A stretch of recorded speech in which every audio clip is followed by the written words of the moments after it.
All right. Here I am at Damian in LA with, let me let them introduce themselves because I haven't talked to you guys in a while, so shit might have changed. You know what I mean? Fucking here we go. Carlos, start with you. I'm Carlos Garcia. I'm from Ensenada, Mexico. And I work here at Damian in downtown LA. And what is your position? I'm Sous Chef. Sous Chef. Okay. Amazing. And then over to my left, Chuy. Chuy. Hey, ¿cómo estás? Perfecto. Fuck yeah. So what is your position here? I'm the chef de cuisine here at Damian. Fuck yeah, man. How long you been working for chef? For chef, it's been about 6 years now. Okay. About 6 years. Yeah, I started in 2014 when we opened Cosme. Uh-huh. And then I took a couple of years off and came back Right. in 2018. What'd you do during your years off? I was working in Brooklyn at a tasting menu called Luxus. Okay. It's a Nordic tasting menu. Right. Daniel Burns was the chef. Okay. Friend of a friend kind of introduced me, and that's how I ended up there. Right. And then 2018, actually end of 2017 rolled around, and that's when I got back into contact with Chef Enrique, and he told me about this project, and ever since I've been back. Awesome, man. Yep. And so your CDC here, is he around often? I know he's got a lot of shit going on. No, exactly that. You know? I think at the get-go, for sure, he was here a lot. Now, especially post-pandemic, there's been a lot of opportunities popping up. So a lot of different projects in the works. So he's been kind of overseeing some stuff in Madrid, some stuff in the interior of Mexico, in Nayarit. Obviously, consistently working on the projects in Mexico City and Oaxaca. And then something pretty soon here in LA. So hopefully in the next couple of months, we'll see a lot more of him. Right. Yeah. Dope, man. Do you, and this is a hard question to answer, do you sometimes feel like you can't get a hold of the chef because he's so busy? And how do you deal with that? It's not so much that I can't get a hold. I think the relationship is definitely established in such a way that there is an amount of trust that I don't feel like I need to get a hold of him. Right. I think the hard decisions definitely, for the most part, came at the opening of the restaurant. And also, too, because I was part of the Cosme opening, so I saw a lot of that stuff on the wall as well. More so from, like, a fly-on-the-wall point of view. And then going through this has just been a lot of insight. So I think at this point there's, like, that level of trust that's more so seek me out for the right kind of stuff. Right. And allow yourself to make the hard decisions. And more so when I seek him out, it's more like Guidance. life stuff, yeah. Right. Yeah. Yeah, they become your mentor after many years that you work with them. Yeah, definitely. For sure. So fucking, let's take it all the way back. Where were you born? El Paso, Texas. Okay, El Paso, Texas, Texan. West Texas. So are you gonna very different than most of Texas? I wouldn't call myself a Texan. Yeah. But yeah, I'm Are you going back? Or are you staying in California, you think, for your life? Who knows? Yeah. Honestly. Would you ever want to open something in El Paso? In El Paso, yeah. Yeah? I think something small, Okay. like a little outpost. My family can visit and say, "This is my is the nephew's one." spot. This is my son's spot. This is my cousin's spot." Fun. Nothing like maybe leave a lot of my experience and background to more like, I don't know. I think I'd want it to be very like humble beginnings. I don't want it to be like a distraction. I don't know. We'll see. But whenever I do that, I want it to be something very simple, very fun, very accessible. Probably a sports bar type of thing. But I would love to have something back home. Fucking hell yeah. Yeah, I think, most people do it. Yeah. It's nice to go back home. What'd your parents do? My dad was a denim manufacturer. He owned a denim manufacturing plant in both. It was situated in both Juarez and El Paso. It's on the border. Right. So the two cities border each other. So he had business in both Mexico and the United States. But it was denim, like fashion, nothing having to do with food. Right. So is he making the material to sell to Levi? like that, or is he making the pants? He's finalizing it for Levi's. Right. So he's doing the final washes, the final sewing, and the labeling. So like the famous Levi stitched label on the back, his plant would be the one to sew that on. So it's kind of like a distribution / kind of final touches that they would do to the denim there. Okay. It's That's a sewing manufacturing crazy. plant, yeah. So, what is denim? Because I see it, right? Is it cotton? It's cotton. Okay. It's cotton. So, but what is the process that turns it to? Is it the embroidery? I honestly, this is maybe my dad wanted me to go his route. I ended up going a totally different route. Yeah. I have no idea. I imagine it's got something to do with the way it's sewn. Yeah. Because it's a texture thing, I think. I don't know that it's anything beyond that. Right. I think it's a texture thing, and obviously the color, the famous denim blue, Yeah, for sure. But I don't know. I'd start lying if I told you anymore. Yeah. That's funny. Okay, fucking awesome. Did you have an interest in cooking when you were young? Or were you more like Power Rangers? No, it was definitely more Power Rangers. Yeah, for video sure. Games, yeah, sports, jumping around and shit. I played a lot of soccer growing up, so you that was did? like my attention was towards that. I find that happens a lot in Mexican culture. You sort of the boys get pushed to soccer. Is that every Mexican dad's dream to have a football playing son? Probably. Is that yeah? I mean, if it's not football, it's baseball or boxing. Baseball, yeah. right? Yeah, I mean, those are the three big ones, and I think in general, Mexican culture is very active. Mm-hmm. So I think sports is just the easiest outlet for that, and as Right. we've seen the popularity of football in Mexico, so sure, it's got to be most parents' dreams. I mean, I'm sure if the one day I have my kid, I would certainly You want him to be a football star? Probably more so a football star than a Fuck big chef. yeah! You're like, get me out of this fucking shit, bro. Yeah, exactly. Or fund my restaurants. Yeah, exactly. That's dope. All right. What was your first job growing up? My dad's. Oh, you worked for them. Okay, Yeah. so what was your job in the Sorting. company? Sorting pants by size. My fingers were destroyed after a week. Just like if you imagine, Just from like rubbing on the. just like the rubbing denim. new denim. Just like my fingertips were gone. But basically, all my job was to take all this. If you imagine a drying machine that looks just like yours times 100, Right. so thousands of jeans coming out of this drying machine, and I would just sort them by size. So like 34, 32, 36. And that was my first job. All day long. That was my first God job. damn. How long you do that for? 2 summers. I think it was more so like a lesson thing. Like, you don't want to do this. Oh, you don't. like, This is what you could end up doing. Yeah. Like my dad was came from very humble beginnings, so I think he felt very lucky to have kind of his journey took him into a place of success, and I think he wanted to not only inspire me in that way, but also he didn't want us to have the very, very hard, Right. experiences, but he wanted us to know why. Like, it wasn't just like, go to school because you should.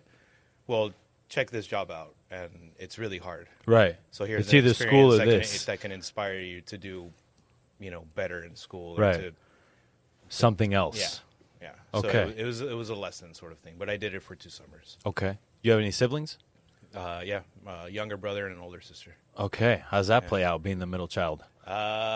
Interesting. I think I got it the hardest. Oh, yeah? Okay. Yeah. Well, I'd say I got it the most concentrated. My sister probably got it the hardest, but like first time. Then they knew what first time parents. Yeah, but then they knew what they were doing. Yeah, they knew exactly which And ass then- cheek to hit first. Yeah, exactly. And then by the time my brother came around, it was like, "We love you. You're so Right, beautiful, right. everything You're so you're- great." Yeah, Sound a little resentful there, just- Chevy. he's like, no, I'm good. Yeah, no, I definitely just got the most concentrated parenting, Yeah. I think, of the three of us. I was an only child. Those motherfuckers were concentrated on me. I'll tell you what. Yeah, yeah. They didn't miss imagine. We're all a thing. still I love. imagine, yeah. Exactly. Yeah. That's funny. Okay, so did you know you had an interest in cooking at all?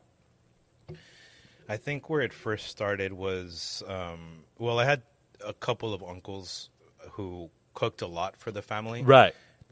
My dad had 14 brothers and sisters, so it was like a huge gathering Holy every fuck. weekend. Yeah. And there was always cooking.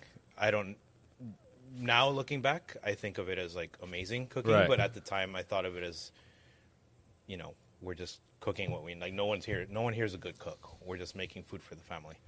But there was two uncles that would always kind of take on the reign, and two of the uncles that I was closest to in my large family, and I didn't really think about it until maybe a few years ago, but that definitely had a huge inspiration on me. And the other thing that I was lucky enough to do as a young person was travel. I traveled quite a bit with my dad, with my whole family, in fact. Right. And I'm shy.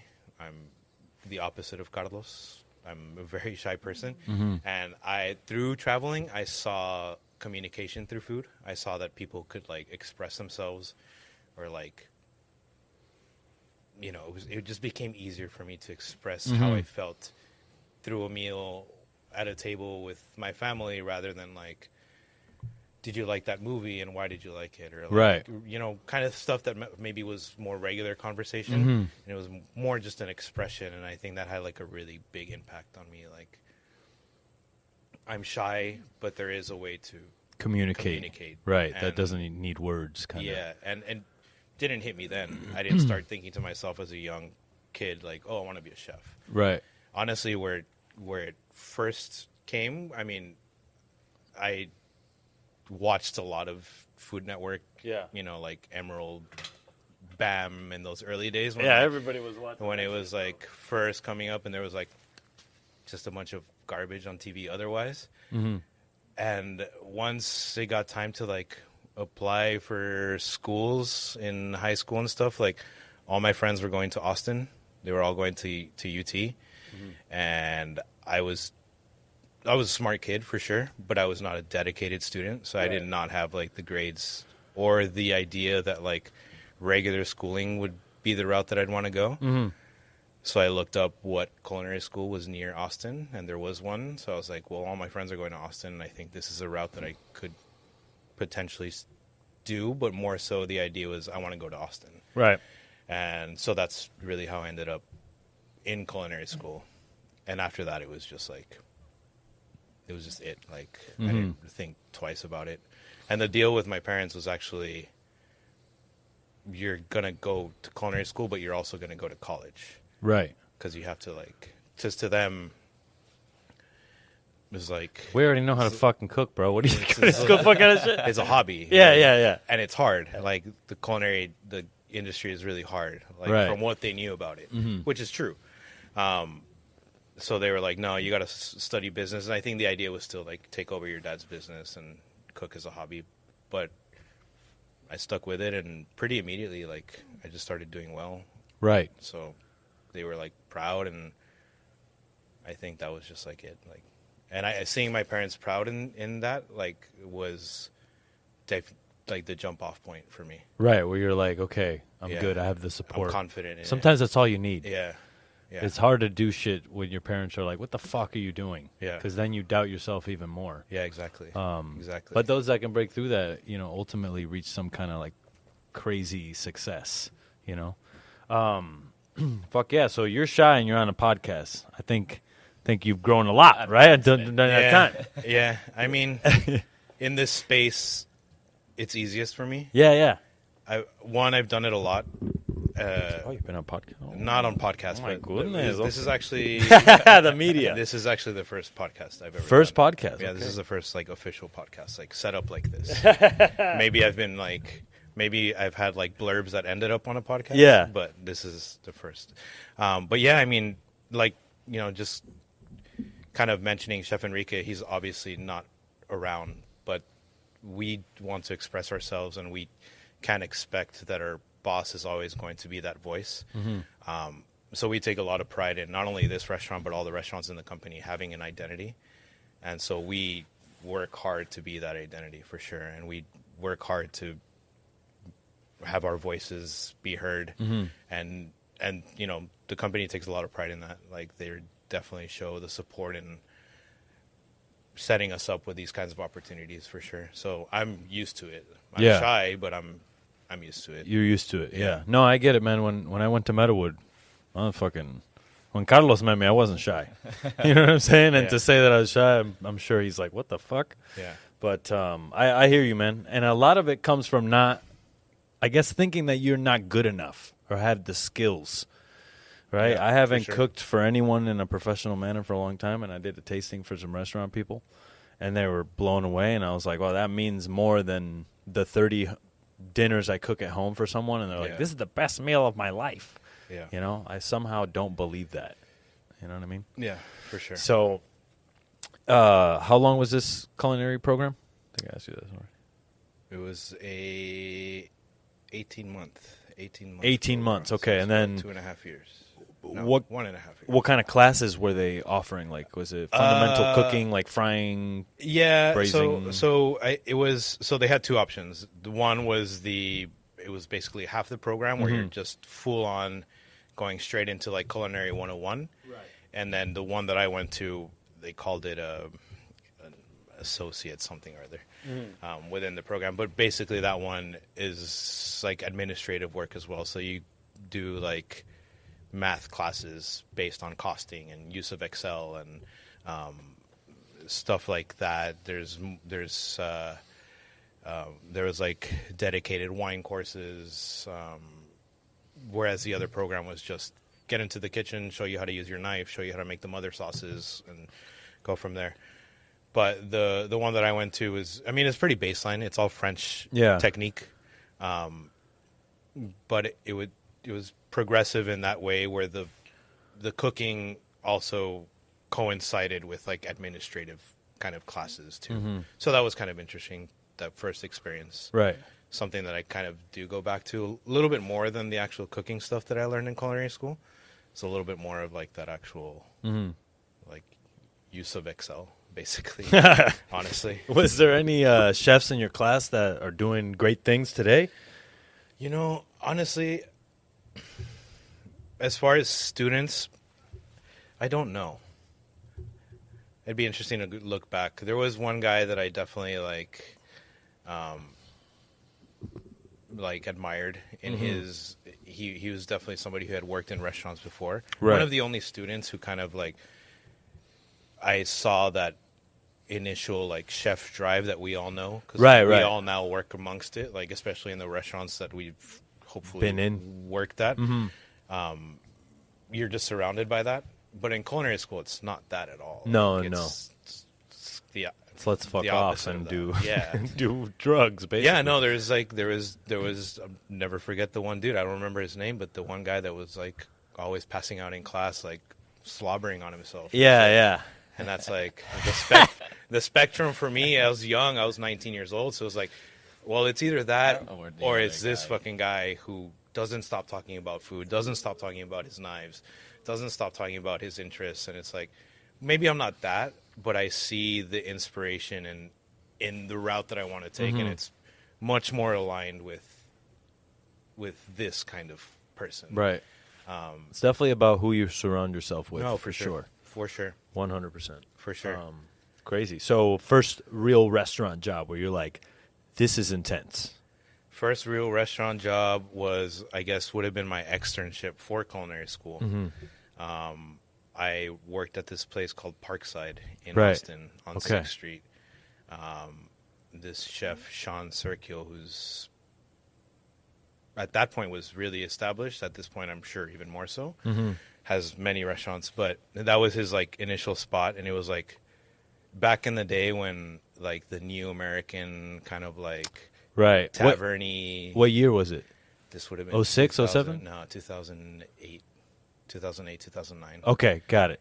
around there. Gastropub, bistros, exactly. Bouchon, Exactly. Bouchon, Exactly. fucking- yeah, all those. Places. So I went there for my externship. Right.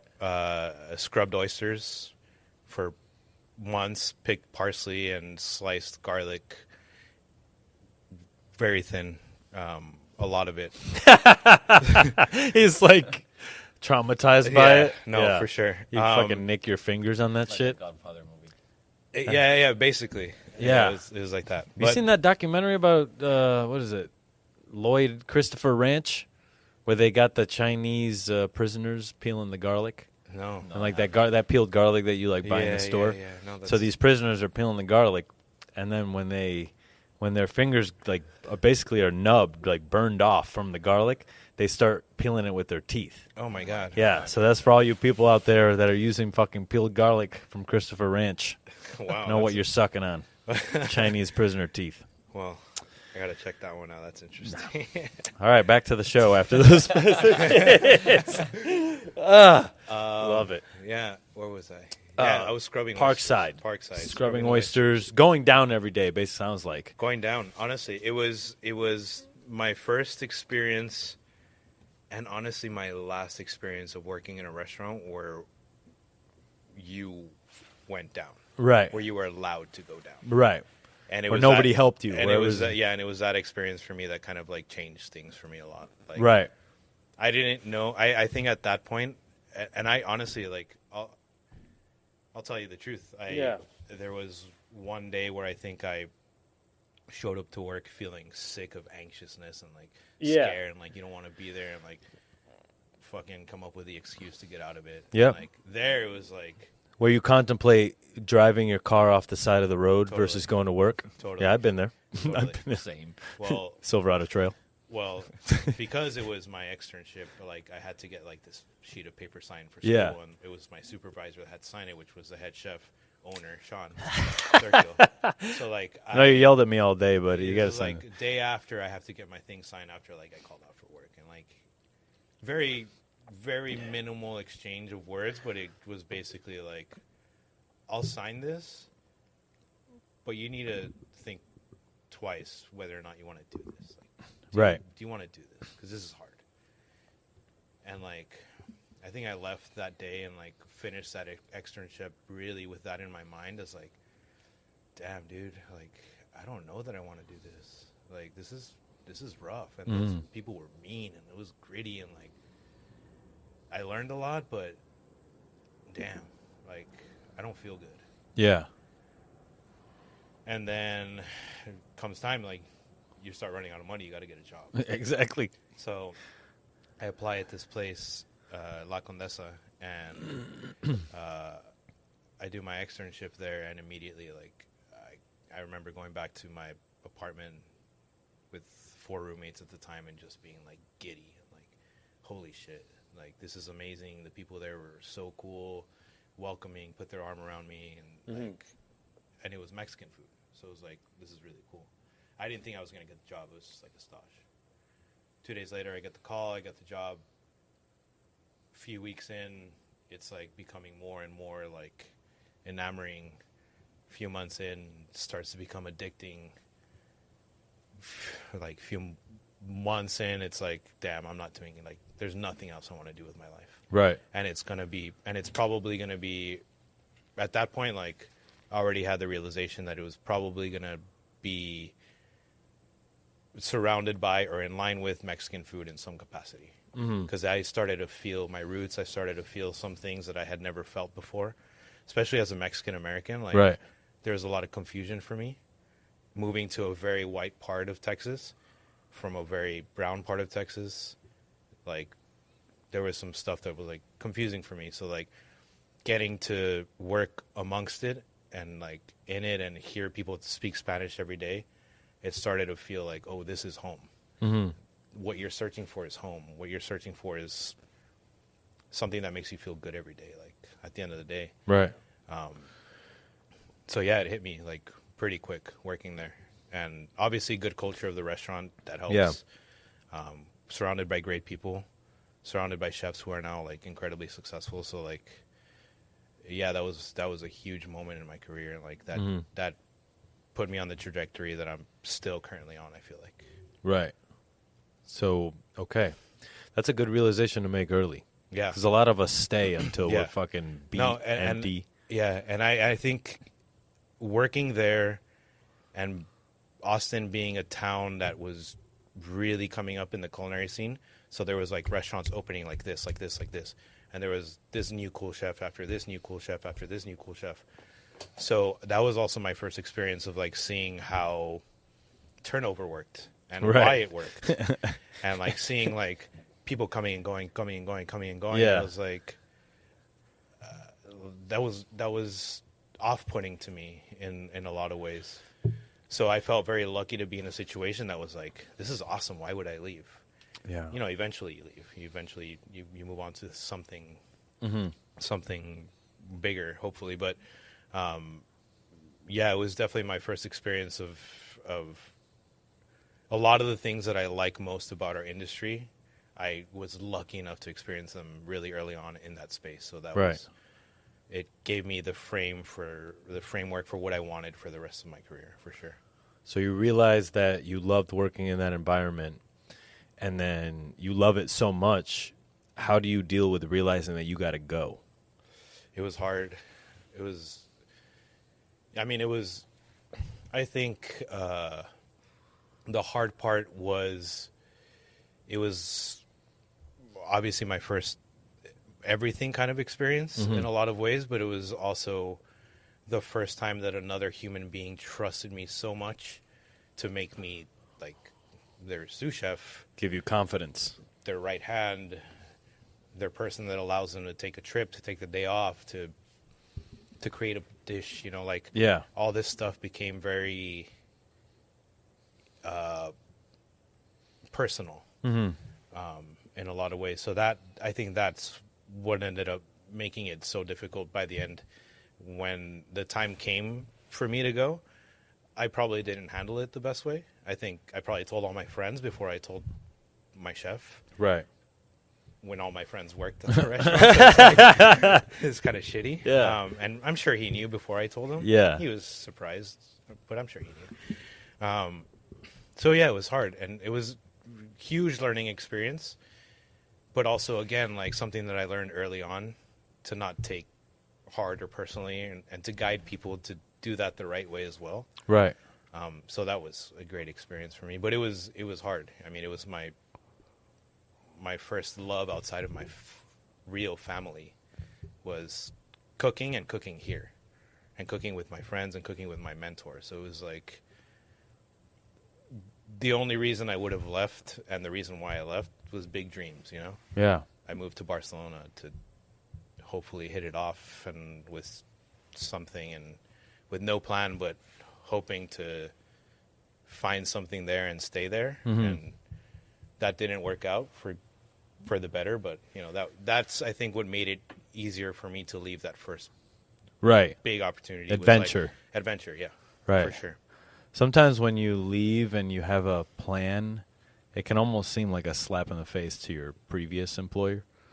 They're like, "Oh, where are you going now?" And you're like, "Oh, I'm going here. It's gonna be great." And they're like, That means Okay. you've been plotting "Exactly, this. you've been plotting." Exactly. But when you're like, "Yeah, I'm gonna go to Barcelona, eat, pray, love," I don't know. Yeah. You know, Exactly. like you fucking learn some Exactly. shit about yourself. Yeah. You know? There was more like, "Are you sure?" than like, no, like we can figure out a way for you to stay. It was more like, I remember the general manager of that restaurant like slipping me a letter, and opening it up, and it said, "You're doing the right thing." That's all it said. Right.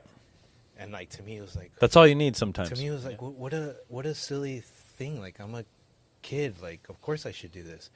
But now, growing up in the industry, realizing how big a like thing that is for like restaurant management to care about, you know, the people that have come up, and to really show interest in their future, Yeah. and something that will impact the actual restaurant itself. Like, that was really cool. And I think I learned a lot, again, from that situation too, for sure. Restaurant work can be very romantic. Oh yeah. And, you know, a lot of times we do it to ourselves, but that's why we get our hearts broken. You know, when we put too much on something. Yeah. And as we know, even in regular relationships, you can't put that much on your partner. Even you got to really deal with shit yourself. Yeah. And it sounds like you were dealing with shit on your own. Yeah, totally. Were you dating during this time? Did you have a serious girlfriend during this time or anything like that? Yeah, I mean, part of the reason why I moved was my girlfriend at the time got an offer to teach English in Barcelona. Okay, dope. So all right. There was I knew there was a detail. There was kind of like a, there was a, it wasn't necessarily any kind of but Yeah. like reasoning enough, you know? Yeah, it's all good, bro. I got a It could have been anywhere. buddy of mine, Dalton. His girl went to go learn in Germany, and he went with her. And I'm like, that's one of the best ways to get out of a restaurant, because it's something that, like, love, as far as chefs go, they understand it. Yeah. Because again, it's romantic. Everything is like a romance, you know. Oh, the food and the garden but you know what it really is after a while, and you're like, what is this? You know? Totally. Okay, so you leave for Barcelona. That shit don't work out. What do you do next? Right before I moved to Barcelona, Enrique had announced that he was opening Cosma in New York City. Mm-hmm. So one of the last things that I did before I left Austin, I sent an application, and this was early days. This was like just like more. I'm sure it was some kind of PR announcement from Enrique's team, but it was more so like eater rumors of New York. So I sent my interest and resume to whatever email I could find. There wasn't even like an application process at the time. And I forgot about it when I was in Barcelona. And then one day, email came in, and they were like, "Are you still interested in this? We'd like to interview you." And I was like, "Sure, but here's my situation. I'm here in Barcelona, Right. blah blah blah." And they're like, "Well, we're not close to opening, so would you be down to interviewing over the phone?" Had an hour-long conversation with Chef Mariana, who was one of the opening chefs at the time. Okay. Went super well. I honestly don't remember much about the conversation. I just remember it going well, and like being super like giddy, like for sure after that conversation, and thinking to myself like, already like I'm gonna have to make some life decisions here. I'm in Barcelona. I have very little money left. If they offer me a position, it's either like figure it out one last time here in Barcelona or use the last bit of money I have to buy the flight to New York. So a couple of days later, I actually had another phone interview. This time was with Chef Daniela. And what worked out pretty amazingly is she went to the same culinary school that I did. No way. Yeah. So we Cool. had a lot of the same professors, teachers, chefs. Right. So we were just like kind of going back and forth about that, and didn't even like finish the conversation before her saying like, if you can make it out here, you got a job. Right. So yeah, like put together the last bit of funds that I had, said bye to my girlfriend, and moved to New York. Fuck yeah. Nothing in your pocket like a true nomad cook. Yeah. Okay. So now I hear a lot of stories about this place. You guys were fucking busy Fucking busy. all the time, 24 hours a day. Fucking Like, busy. right. You started making tortillas at what, like 4 a.m.? Like the fuck? Yeah, they start grinding. Yeah. Yeah. Start grinding around that time for sure. Yeah. Right. And Yeah. where's the corn coming from? Well, it's coming from Mexico, but we've always worked with Hacienda. Who's Okay. Based here in Los Angeles now. Got it. Since the get-go, they were Cosme was the first client, if you will, and we've just been aligned with them ever since. Okay. Dope.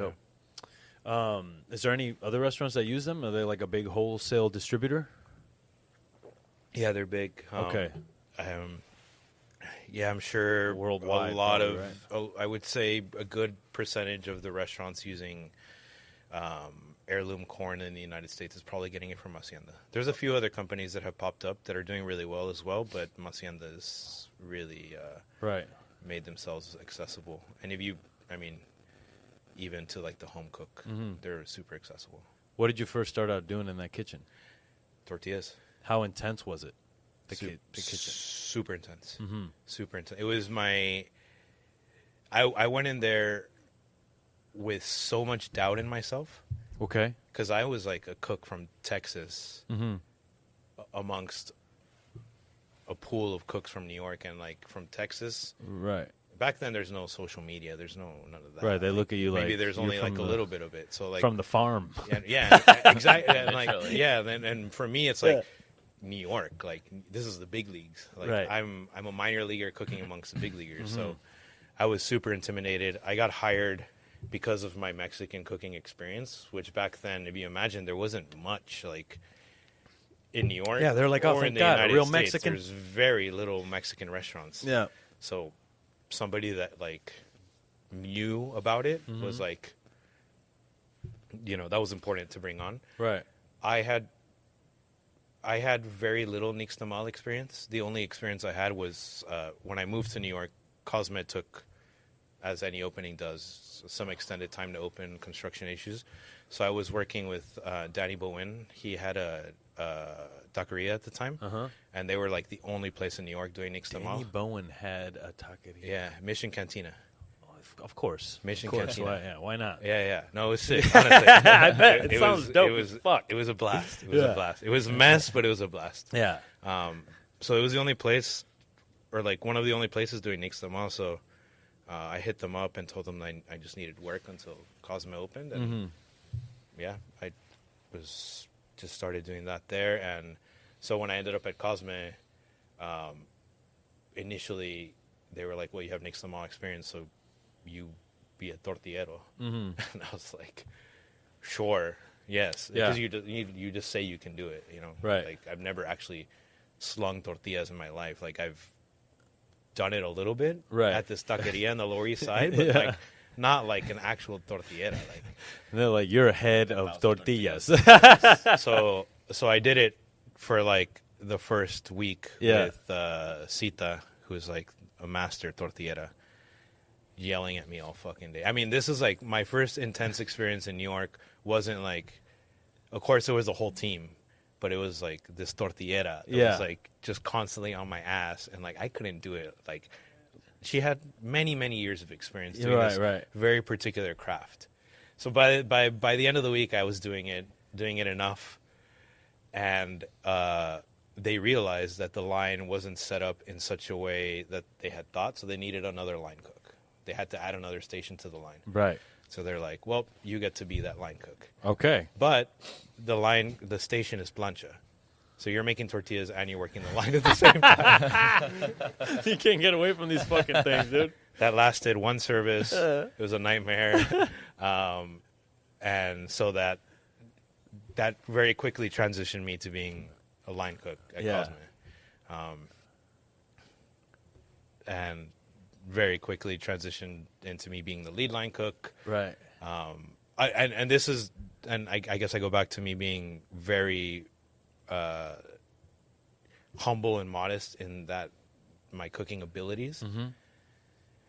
But what I realized is that I was the only cook that had come from a very high volume restaurant, La Condesa in Austin. Right. Where we were doing like 400, All the others were 500, Michelin exactly. people. So everybody else was pulling out their tweezers. And Right. So that gave you some confidence. And I was just slinging food. And they were like, this guy can cook. Right.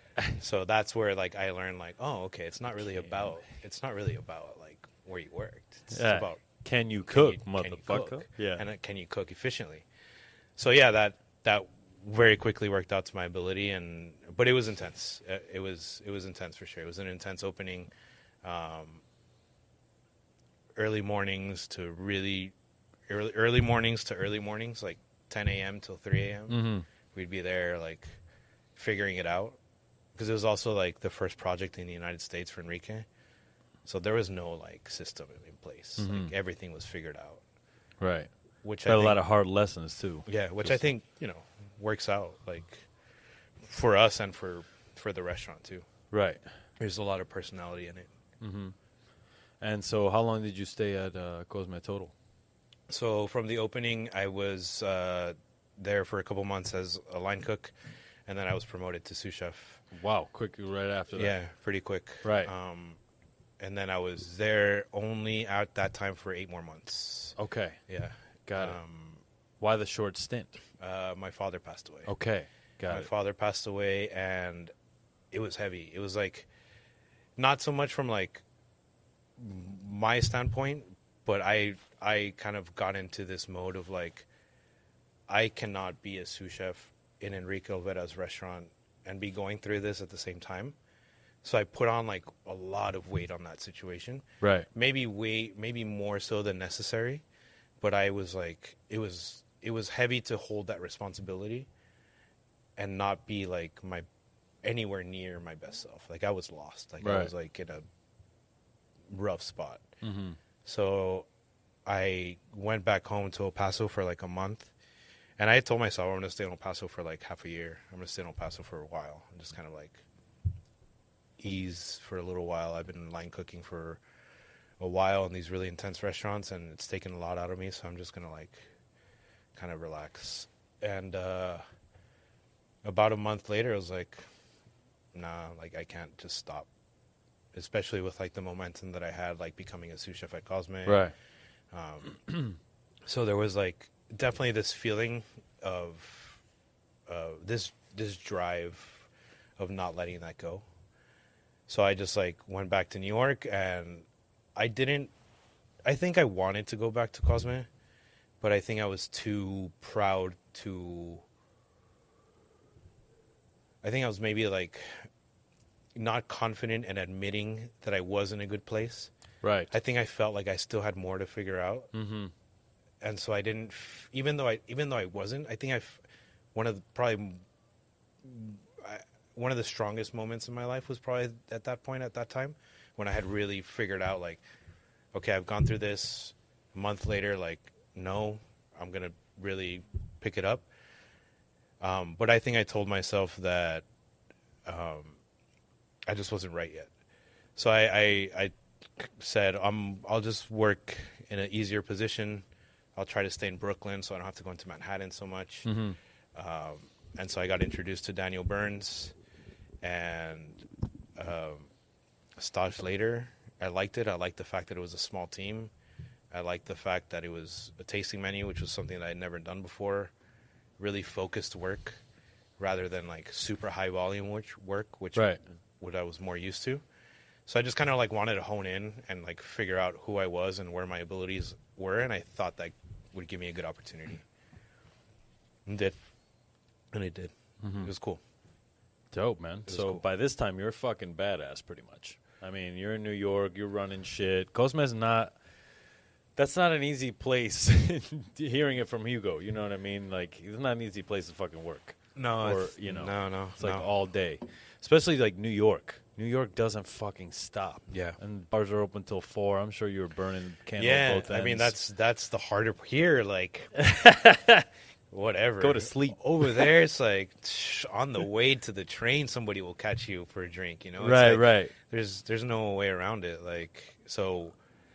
Yeah, there you're burning both ends, right, intensely, and it feels a part of it. Like, it doesn't feel like you're doing anything wrong. Yeah, no. In fact, it feels like in order for me to continue to move my career and like, right, I gotta go out and meet these people. You do. Go have it's great networking. I gotta go have this drink with this one person. Mm-hmm. I had a line cook that fucked up, and maybe I yelled at him too hard. Go fix it. Have a drink. The next day, you got like the best line cook ever. Yeah, yeah. You know, so there's always a reason to have that beer down the street in New York, or like go out for that nice meal, or go whatever it is. So if you had a bad day, you go for a beer. Yeah, go out there and get involved, bro. That's what you got to do.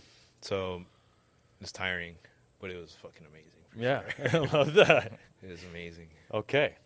So, when did you sort of see this place in your periphery? You said you got a call from them. Yeah, I was 2017. Mm-hmm. No, yeah, October 2017.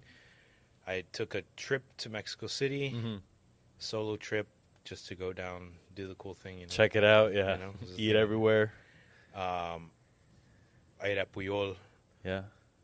For the first time, yeah, it was my first time eating at Puyol. It was already the new location. I hadn't ever been to the old one, but I sat there regular reservation, like go online, open table, the whole thing. Sit there, like think nobody. Like at that point, like I'm a humble sous chef that once worked at Cosme. Right. Not thinking You're not like I worked at yeah, Cosme. like Right. nothing like that or anything.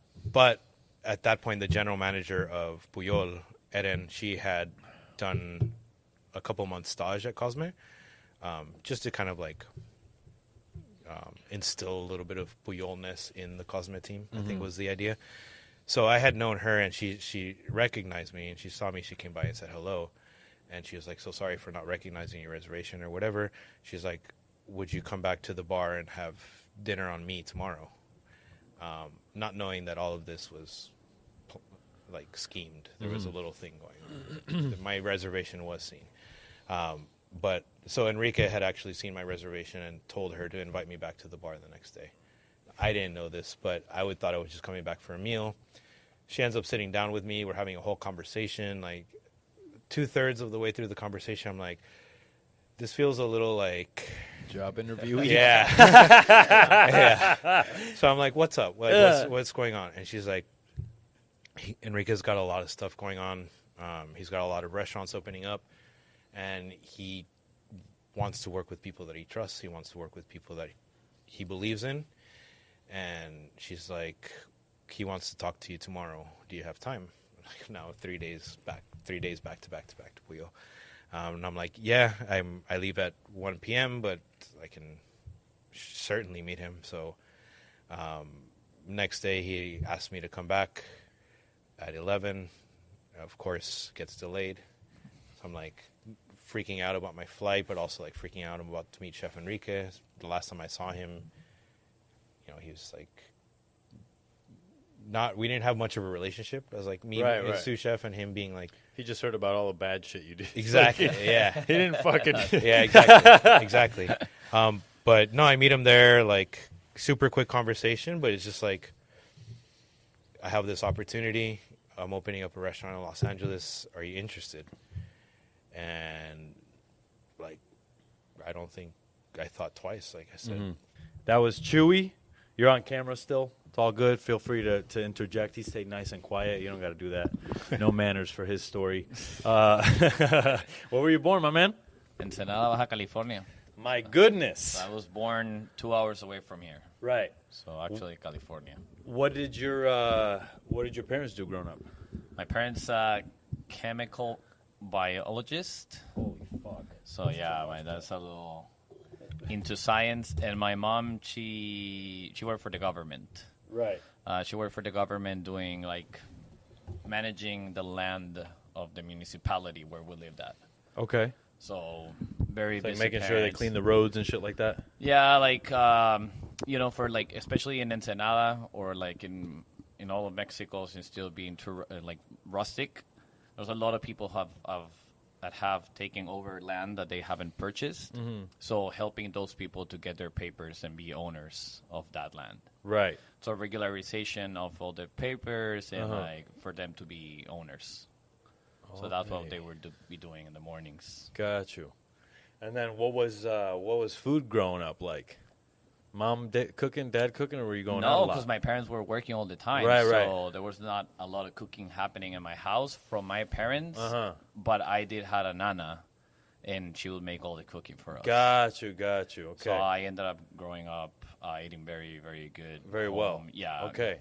You and who else? You got brother, sister? I got two sisters, but I'm the youngest by a lot. My goodness. So it was kind of weird. Yeah, my oldest sister has 11 years on me, and the other one fuck. 9.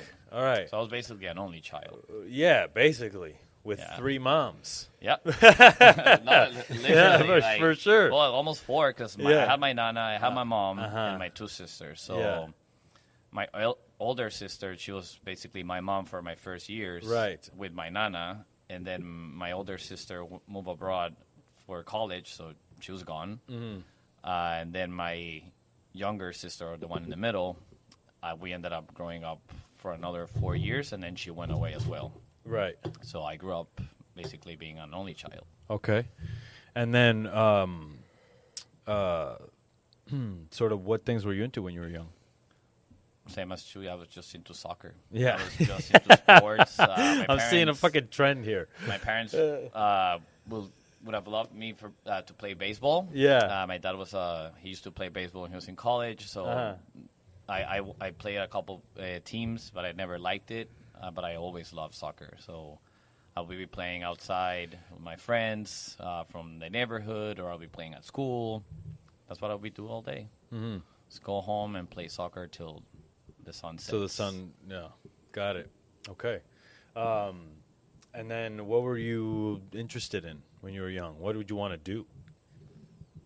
First memories of my first dream was to be an astronaut. Mm-hmm. So I always said that I wanted to be the first Mexican astronaut. After that, I moved for president. Okay. To be president of Mexico, and then I ended up lawyer.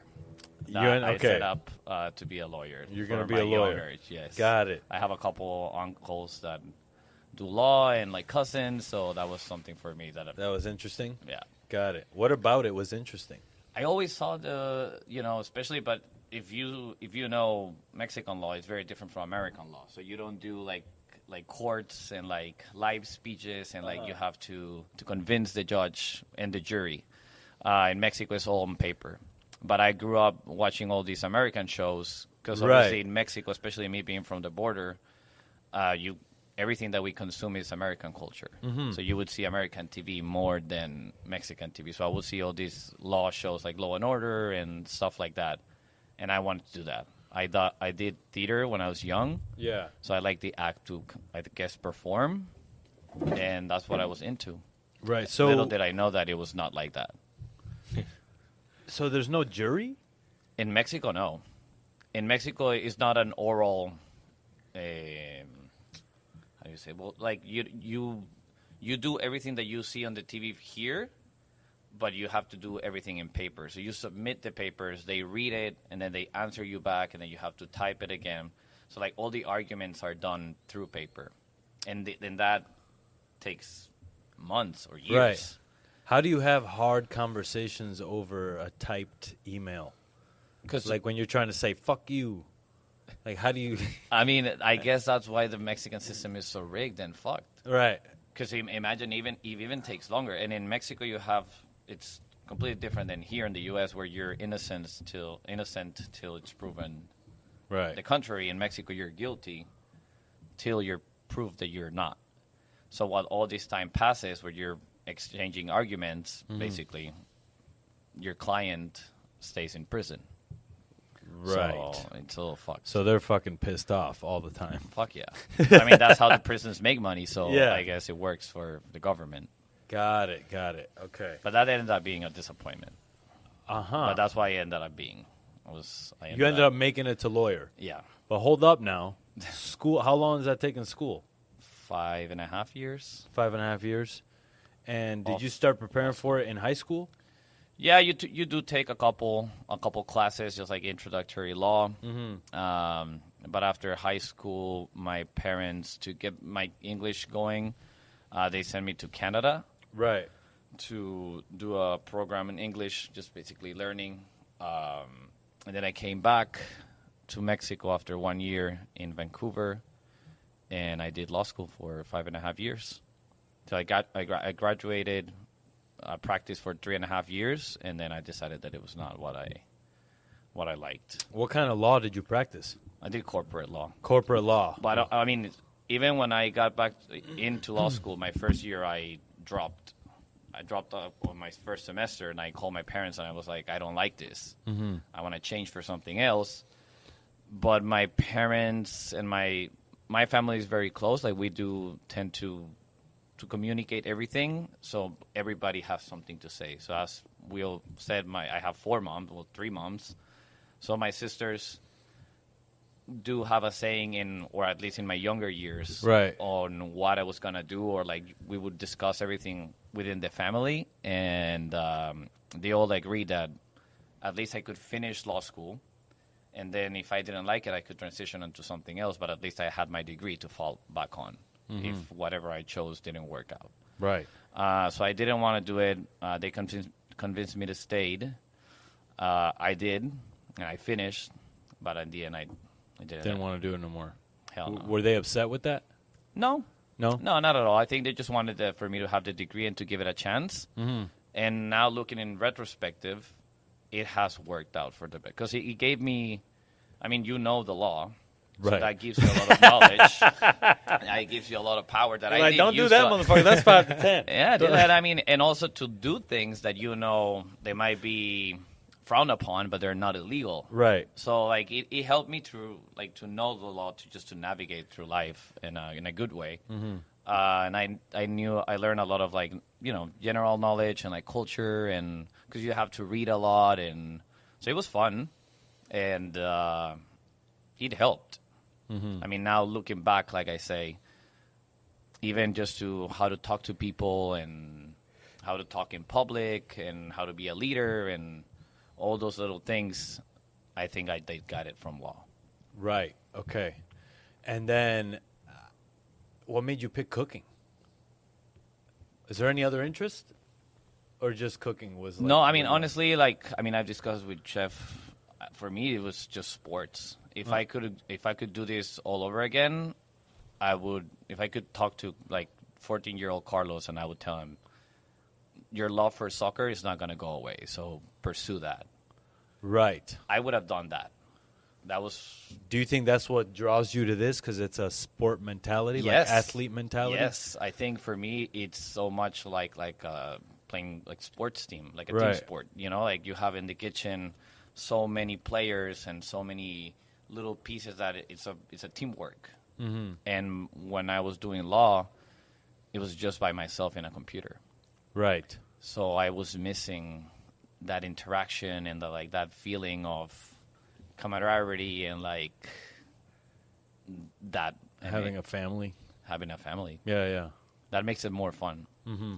And at the end, I think I realized after I knew that I didn't like law, after investing so much time in it, that I just wanted to be happy. Right. Anything that would make me happy and enjoy my 8 hours a day or whatever, how much time I was going to spend doing that The to thing. make money, I needed to be enjoying that. Right. And cooking, I have a very vivid memory of my parents. Well, me and my mom, when for a short period of time my parents split up, and I did a lot of cooking with my mom. Mm-hmm. My mom's best friend passed away when I was 21, and I came back home, and that's when my parents split up. So my mom was lonely for a long time. Right. And I went back home and moved in with her so I could spend some time with her and keep her some company. Right. And we did a lot of cooking. So I do remember us having these beautiful dinners. I mean, neither of us really knew how to cook, but we enjoyed ourselves and played music and cooking together and having dinner together. And she just told me once, "You're a chef," but obviously you're coming from her, she was just saying it with love. Yeah. And I guess that just resounded on me, and I was Yeah. like, oh, I can cook. So I just was like, all right, I guess I'm going to do that. And then what was your first move in order to do that? No, once I knew I didn't want to be a lawyer, I went to Asia for a few months. Right. To do some backpacking, and I ended up in New York. A year after I left, and I was selling hair strainers on a mall, and then I was Like at a kiosk? at a kiosk. I did this. You were that guy being like, hey, come here. Dude, yeah. I was like, hey, I got something for you. Hey, I'd have probably brought something from you, man. I did that for a little bit. Yeah. And then I ended up being a server. Then I moved to do bartending. And then I remembered that my mom, eventually I told my parents, even at some point I told my parents, I think I'm going to have a kiosk. I figure it out. Yeah. I want to have a kiosk, and this is what I'm going to do. It only costs this much And money. then my family did this shit again. So they interviewed me, and they brought me back home, and they all gathered, and they were like, "You're fucking stupid. You're not doing that. They're You're like, a lawyer, you can't go dude." from lawyer to dude, kiosk no. guy. Do Rubbing something lotions else. on people? And what do you love? So I went back to New York. I quit my kiosk job, Were you sad that day? Who was your boss at the kiosk job? Quick. Eden Ross. Aiden Ross? Yes, he's a Jewish guy, an Israeli guy. You know, With the same name as the most prolific Twitch video game person? Aiden, like Adin Ross. ERE. Oh, got you. I misheard. ROZ. Got you. Yeah, like, so Aiden Ross was your Israeli boss. guys that like have all these workers. Yeah. And like, I mean, it can kind of seem like human trafficking. And like, they have all these, like kiosks and like they have these houses. Apologies to where, anybody like, been human they trafficked. have you and you know like they That's put you in. Yeah. Yeah, it's cool. I mean, I learned a lot of money Yeah. about money from them. So like the way they perceive money and like salary and like the way you like save money instead of like spending it. Like they have a very interesting way. Are you of talking looking. about Jewish or a kiosk owner? No, kiosk owners. Well, I mean, Or business people. exactly. But So- but that was my first contact with someone that had money as their primary Care. goal in life. Yeah, Right. Where I grew up, it was just means to an end. So like whatever you did in those 8 hours to make money, but at the end of the day, it was to come back home and spend it with your family and Right. the weekends. And that's what everything revolved around. You know, family. But meeting them, I mean, in this case, Eden, it was just like he was so money driven. And I couldn't understand it. I also opened up my eyes and I was like, I don't want to be like you. Like, I don't like just money just because I like money. Right. I like to have fun and like spend my time doing something meaningful. So that's when I moved into the city. Like I said, serving, then I did some bartending. And then I met a guy that opened a Vietnamese spot on the East Village, which is right across from the place where I used to work at. And I was in Vietnam for a couple months, so I started going over there and talking to him. One thing led to another. One day we're super fucked up, sharing a cab ride home, and I told him, "Hey, can I come and stash at your restaurant?" He was like, "Yeah, of course, you can help me out in prep." Like I lost a prep guy, so I went the next day. I woke up hangover. He called me and he was like, "Hey, are you actually showing up?" And I was like, "Yeah, of course, I'm on my way." And then one of the line cooks quit after my second day prepping, that I was just doing it for fun. He was not even paying me. And then the chef at that time, John Nguyen, he called me up and he was like, "Oh, you want to be on the line?" Right. And he evolved from there, and I fell in love with the kitchen. And Crazy. yeah. So you fell in love with the kitchen. How long did you stay at that one restaurant? I did Hanoi. It's Hanoi House on St. Mark's, which is a great restaurant. I did that for about 6 months, and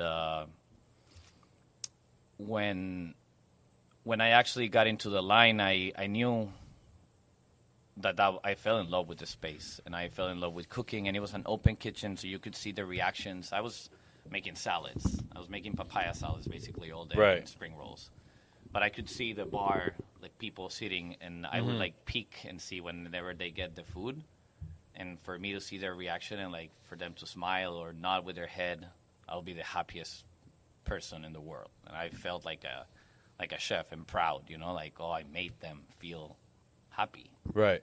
So that became addictive, and I just wanted to be there. And I started cutting shifts on my money-making job, which I was bartending. And I told the chef. He actually told me, like, oh, there's this chef's table show on Netflix. Like, there's a Mexican chef over there, and I saw it. And then I saw Chef Enrique, and I was like, oh, shit, this is cool. Like, I never perceived chefs as to be, I always saw them, like, you know, like the common conception, or at least where I grew up, it was like a pirate ship. Yeah. Like, everybody's drinking, and, like, you know, they're, like, everybody badasses, and, like, playing, like, rock music, and... you know, cool, but very intense. But then I watched this show where they, at least all the chefs that they interview or they have this show on, they're very, like, almost like philosophers, you know? Like, they have a very well-thought idea of what they're doing and why they're making. Obviously, it has to do with the show as well and, like, the script. But Chef Enrique seems so interesting to me, especially being Mexican. And he told me that he had 2 restaurants in New York. He had Cosme and he had Atlas. So I went to Cosme and my mind was blown. I never thought of like Mexican food like that, and I was like, I want to work there. Right. So he set me up a stage at Atla, but I said it's too soon. I'm not ready, and I don't want to go. Right. Give me a year so I can train, and then I'll take that stage. Was Chuy already at Cosme? He was at Atla, actually. You were at Atla. Okay, got you. And he was like, if you don't do it this Friday, you can forget about it. At least you're not getting it from me. Right. So I was fucking scared. But That pushed you a lot. He gave me a day off, and he sent me to Atla to stage on a Friday night. Mm-hmm. And I got there. Hugo was at the time, he was the CDC. He was away doing an event, and it was a Friday night service. One of the girls that I was put with, she got sent home during the shift. So I ended up staying at the taco station by myself. Yeah. And I was like, shit, this fucking shit is hard. And it was like Atlas Kitchen, it's intense. Like, it was completely different from what I was used to at Hanoi. You know, and at the end of the shift, we went upstairs. Chef Marisol, she was the sous chef at the time, and she asked me if I wanted to start working over there. And I said yes. And that's how I got into the company. Right. Okay, so you got into the company. That was 2019. That was when I met Chuy. Right. So when you two first meet, what's the like interaction? Are you like, this motherfucker's cool? Because I know sometimes going into those kitchens, you look at people like, this motherfucker's coming for my job. Like, fuck him. You know what I mean? Yeah. Obviously, you're not going out and like sabotaging the person. Like, he's still your brother. But there's that like competition always. You know? How does your relationship play out? I mean, I guess. Well, it wasn't like that at all because I had just come back to the company. Mm-hmm. So the reason why I was at Atla was,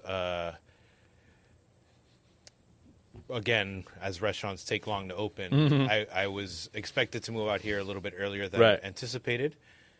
But that took a little longer, and Chef Hugo had just left Atla. So I was at Cosme, and they were like, well, they need help at Atla. So I moved over to Atla. Mm-hmm. So when I moved over there, I think it was like your first week. Yeah, because I went on to Atla. Well, they hired me. I met Hugo.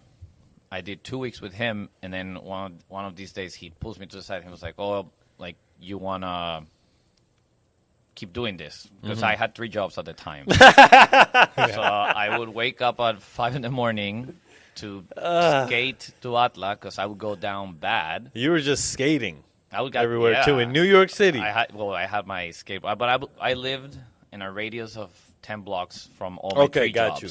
So, like, all my jobs were around easy. me. So I would just skate like going from one job to the other one. But I would go down so bad. Atla would do breakfast at the time at 7. Yeah. I would get there at 5 in the morning to start prepping. That's not enough time. I got a key from one of the sous chefs on the side. Like, yeah, they just make copies. They're like, bro, come in at 4, don't clock in until 5. Yeah, so I would prep. Yeah. What I would think over prep, and I would still go down. I would leave at 1:30, skate to my other job, do the midday bartending position, and then I would skate to the other job and finish my line cook position. And I would go to bed at like 2, 3 in the morning. Right. And I would do that all over again at 5. So that's when Hugo Well, you know what, man? That's a good way because you cooked. You were cooking. You know what I mean? Like, usually when you're prepping, you don't work anywhere else. So, you know, especially if you're like trying that was to my take it school. serious. That's what they told me. It's like, well, I mean, you could either go back to culinary school and do 2-year, 1-year program, or you can get that education actually working.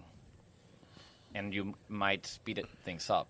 Yeah. So that's what I decided on doing until Hugo told me, well, I can see that you have at least you want to do this. Yeah. So I'll You give got you the the passion for opportunity to be the lead line cook. Uh-huh. But I was the worst line cook. So I was like confused. You gotta But he was like, this. I can see you. Like, I can see you want it, but you have to commit. So I need you to quit your other 2 jobs. And Damn, he asked you stick, like straight up. Stick to this one, and I'll make you lead line cook. And I was like, okay, fuck it. I'll do it. And then he left. Like, like after a week or so. Yeah. So I was like, oh, shit. So then that's when Chuy came in, and then I was with Marisol, and like... So it kind of just picked up where it left off when he left. Yeah. You know, that's a big testament to Enrique. That he sets his systems in place. One person goes, and you kind of have that next, the legacy is always building. Yeah. Which you need that. Like, you definitely need that. I mean, but the same thing happened at Charter Oak. Right. I went there with Hugo, and then fucking 1 week later, motherfucker's gone, and I was like, "What the fuck do you mean you're leaving, dude?" I remember It's he like, told me about you. He's like, "Hey, I got this guy. He used to work with me." I'm like, "Yeah, fuck it, bring him in." I figured he thought that, like, well, I'm leaving, so set him up here, and then I can go. But he was there for like good 6 months while you were there. No. It was No? like 2 weeks. Was I it? took over his house.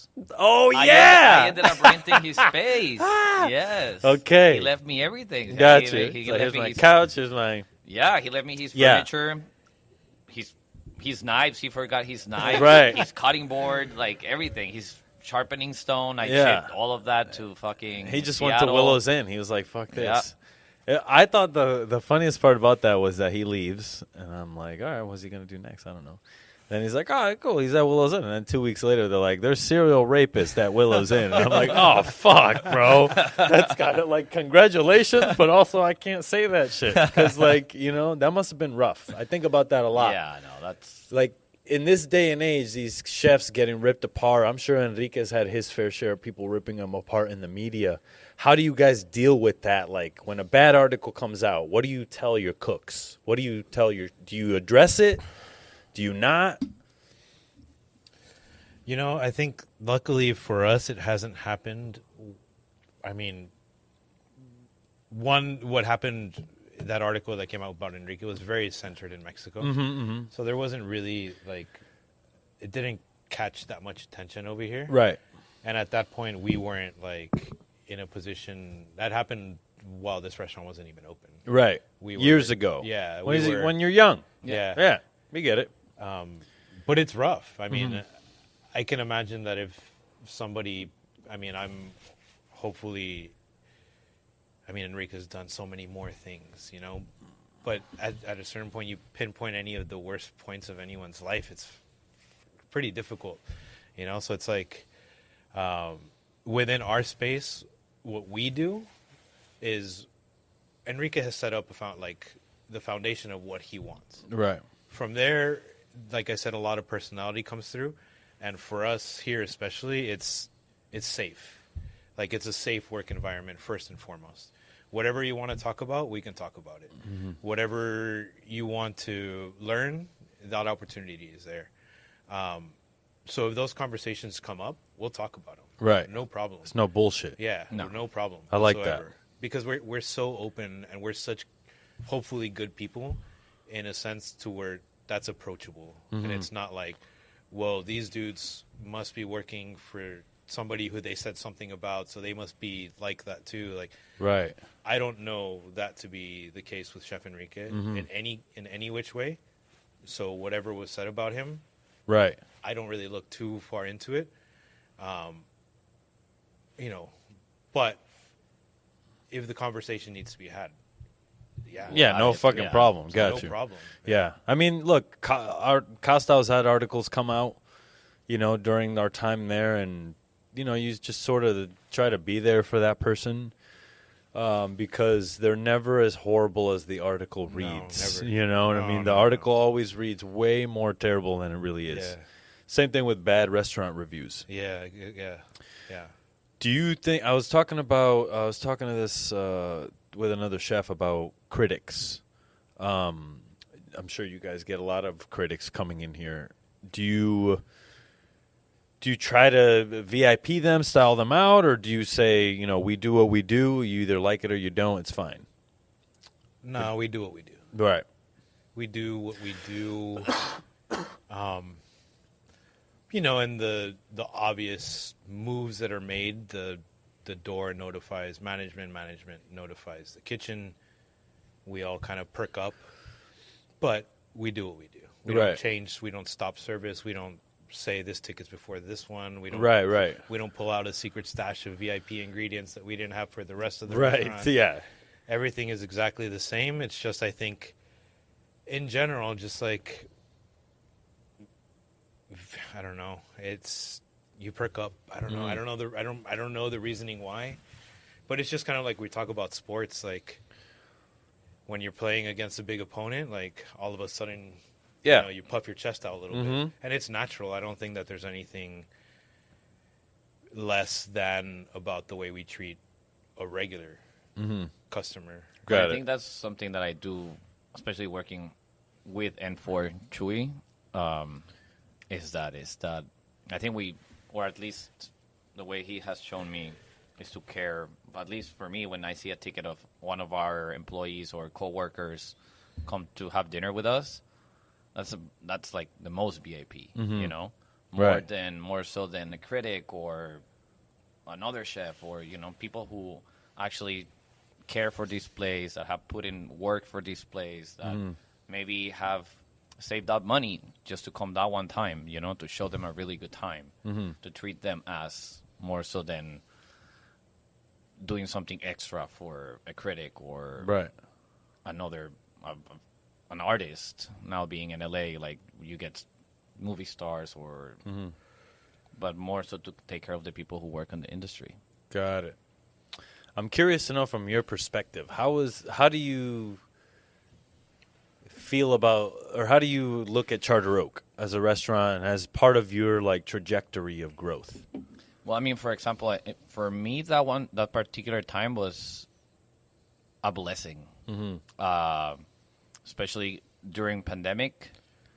It was very, very. I had a very rough time during quarantine because we. Oh yeah, you were in New York for that. We were right? in New York. Fuck. I was actually flying in that night that was March 16th when the lockdown was announced. That was going to go in effect on Tuesday. So I flew in on a Monday night, and I got there, and I told my fiance at the time, I was like, get your shit. We're leaving tonight back to California. So we're going to quarantine in my sister's house. Right. Because my sister's house in San Diego, she had like a guest house on the back. So instead of staying in an apartment, we decided to quarantine in San Diego, but we thought it was going to be a few weeks, and then it turned out to be 4 months. And after the 4 months, you know, with family and my sister and my now wife and like the kids, and we bought dogs. So it became a little, you know, it was a little friction just for hanging out all the time. And that's when I remember that Hugo had reached out to me like a couple of weeks ago, and he was like, hey, if you're down, like we have an opening. I'm at Charter Oak, blah, blah, blah, here in Napa. And I told that to my fiance, and she was like, okay, Let's go. Let's go. Yeah. And I was like, okay, well, I told Hugo to like, I'll answer him in a week. And she was like, no, right now. we're going. Yeah. And I was like, okay. Then I spoke with you, and you all told me, well, I mean, drive up and let's meet. Yeah, let's see what you got. My brother-in-law lent us a car. We put everything that we had. Well, I mean, it was a couple of suitcases. We made the drive all the way up to Napa. I had like, we went with $1,000 that my brother-in-law had not, like, he loaned that to He me. loaned it to you. And I thought I was going to be able to get there and rent an apartment, you know? Have you paid him back, Chef? And I was like, dude, like, nothing. So, like, and then the places, and, like, that was hard in the pandemic. So, like, I had it very rough. So, for me, I remember Charter Oak with a very, very, like, it's a very happy memory. Yeah. Because it was salvation for me. Yeah, you know? it was definitely salvation for me. I almost, like, didn't feel pandemic because I just kept working. And it felt that. Yeah. It was like being in Napa, or like if for whomever has not been there, but it's so secluded in a way that everything was still open. And it felt so apart from what was happening out in the outside world, basically. Right. So you still have this normal life where everything was open. I mean, would be wearing masks and all, and like taking your precautions, Right. but still the supermarkets were normal, and the cafes were open, and you could do all these like outdoors activities. So I loved Napa, but then the fires started coming, so that made You're evacuated. I lived in Napa for 4 months, and out of those 4 months, I spent 2.5 months in a hotel room because of the fire. Yeah, Bro, that was a serious. That's the one that took down Meadowood. yeah, Right. The second one, Yeah. Fuck. on the first one, Chef Costa actually offered me his guest house to stay in. Right. But then on the second one, Yeah. so he offered me Meadowood. the chalets for the Meadowood Uh-huh. cooks, but they all burned down Yeah. That So was a that's really sad when time. I left. Man. But I mean, not lucky in the sense of like with the fire and everything. Metal Oh, it's all down, good, but man. Like, Shit happens. Nobody died. That's no, how I no, look but at what it. I mean is, you know? I got the call that Damian was opening. Right. So I had put already my 2 weeks. I remember when you told me that. That okay, so Damian's opening, so I'm gonna head back now to LA, and then I was gonna leave in 2 weeks, and then I left after 1 week because Right. that's when the fire happened and everything got burned down. Got it.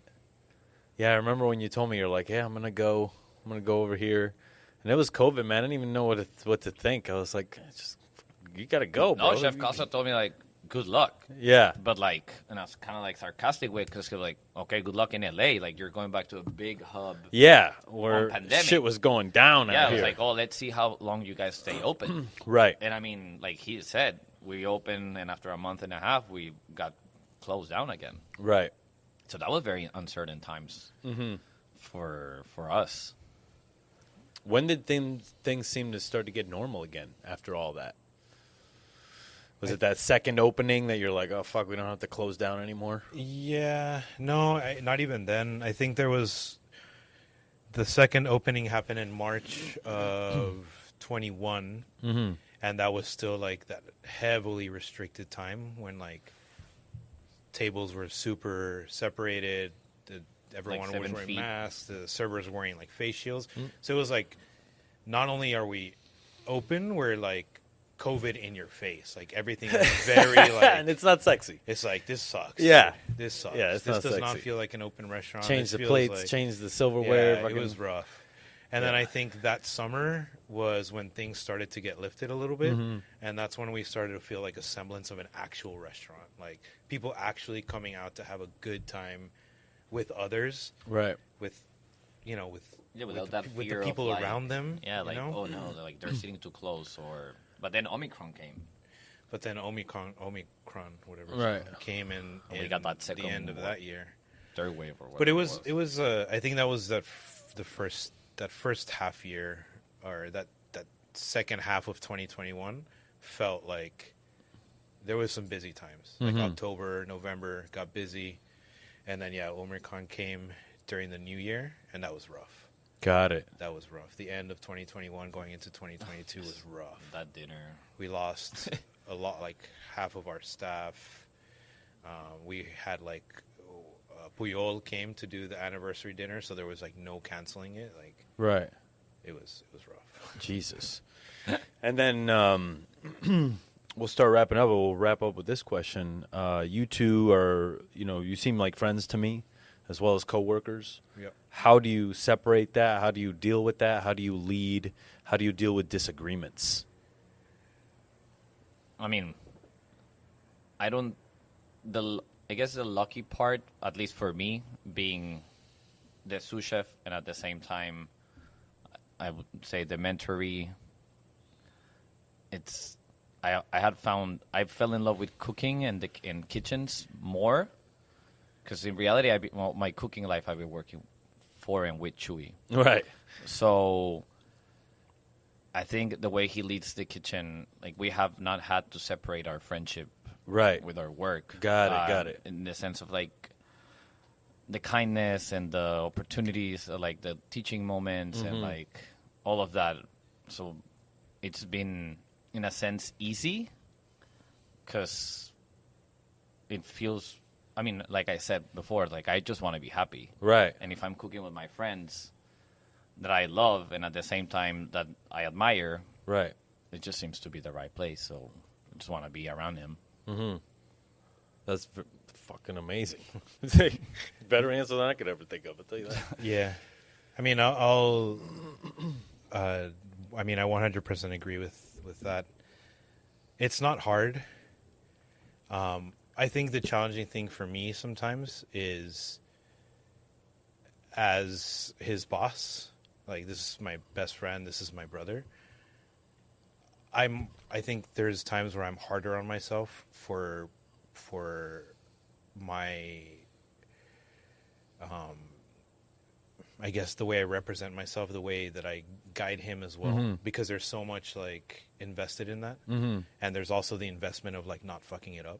Right. Like I don't want our friendship, I don't want that to happen. Right. Which like I think in general, you set yourself up for that not to happen. So like you don't work with your best friends, you don't live with your best friends, you kind of avoid that kind of stuff. So this is not like a natural relationship in that sense, but very natural in the fact that we support our growth.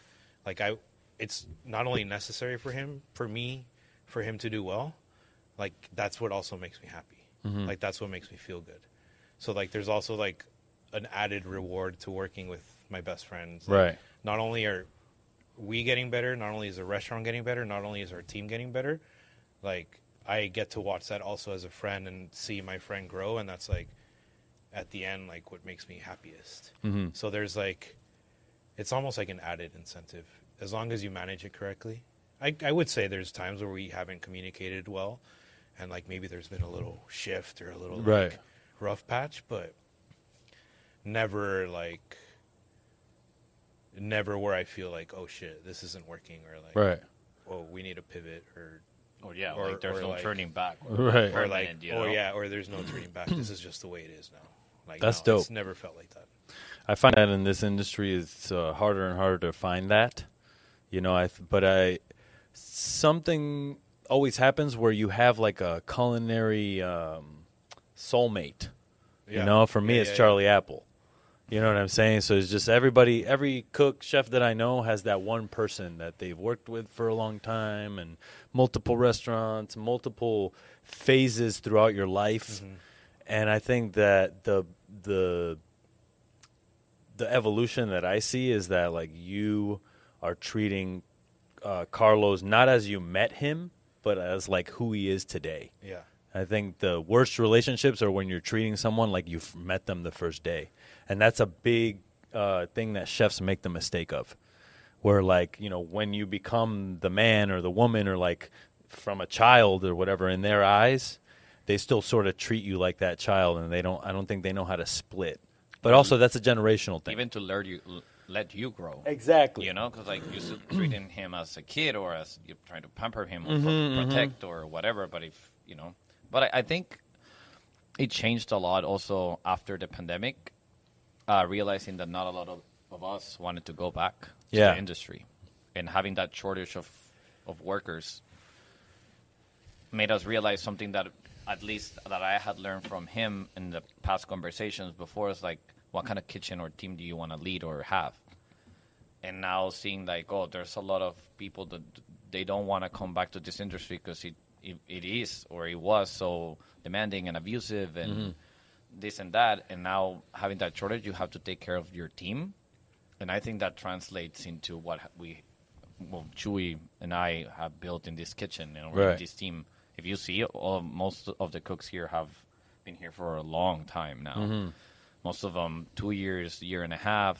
And it's because we kind of have that same relationship that we have us as friends and employer and employee, and it goes all the way down. Got it. Like, we try to have those moments with everybody and to teach them and to nurture them, and also ask them how they feel today, how are they, what are their names, how many siblings do they have, where they're coming from. Go deeper than just a working relationship. Right. And I think it's better. It's better because they're happier. They're more fulfilled. Happy cooks cook good food. Better. Exactly. Yeah, dude. Honestly, like, you walk into this kitchen, and I mean, No, I felt it. I was in there. I was like, and God if I'm damn. not here, like, if I was not part of this team, I would want to be part of this team. Yeah.